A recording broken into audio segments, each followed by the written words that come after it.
দর্শক আমরা এসেছি মাইলান ফ্রুটস মার্কেটে যেখানে আকলু ভাইয়ের সবচাইতে বেশি বড় অবদান। আমরা অলরেডি ফ্রুট স্টলগুলো ঘুরে দেখেছি। বাংলাদেশে এমন কোনো ফ্রুট নাই যে তিনি না সংগ্রহ করছেন তার কালেকশনে।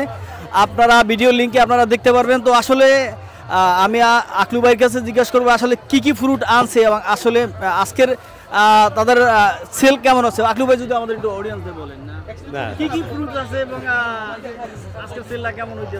আসসালামু আলাইকুম এভরিওয়ান। আলহামদুলিল্লাহ সেলটা খুবই ভালো।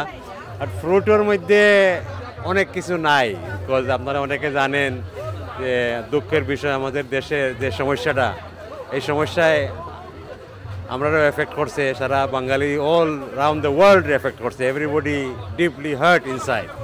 বাট এরপরেও বিকজ আমরা আয়োজনটা একটা অনেক আগ থেকে প্রস্তুত ছিল, করা লাগছে না, আমরা ক্যান্সেল করে নিতাম জিনিসটা। রিয়েলি মন ভালো নাই ভাইয়া, বুঝছেন? দেশের মানুষ মারা যায়, এরা তো সমস্যা।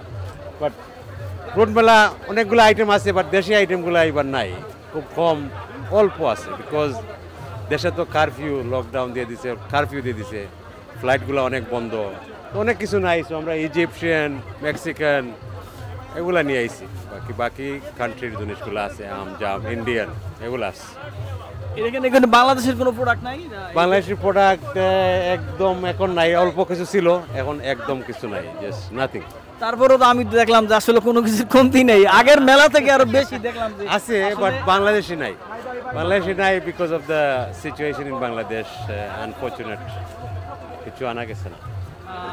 আবার এরকম মেলা আবার কবে হবে নেক্সট টাইম? যদি আমাদের কিরকম প্ল্যান আছে? যে আমার প্ল্যান আছে, দেখি আমাদের দেশের সমস্যাটা সমাধান হইলে আমাদের দেশের সাইয়ার সব প্রোডাক্টগুলা আনিয়া আমরা বেকটেন যে আছে না, বেকটেন ফুড বাজার, ওইখানে মেলা দিব। নেক্সট মেলা যেটা আছে, এটা কবে হবে?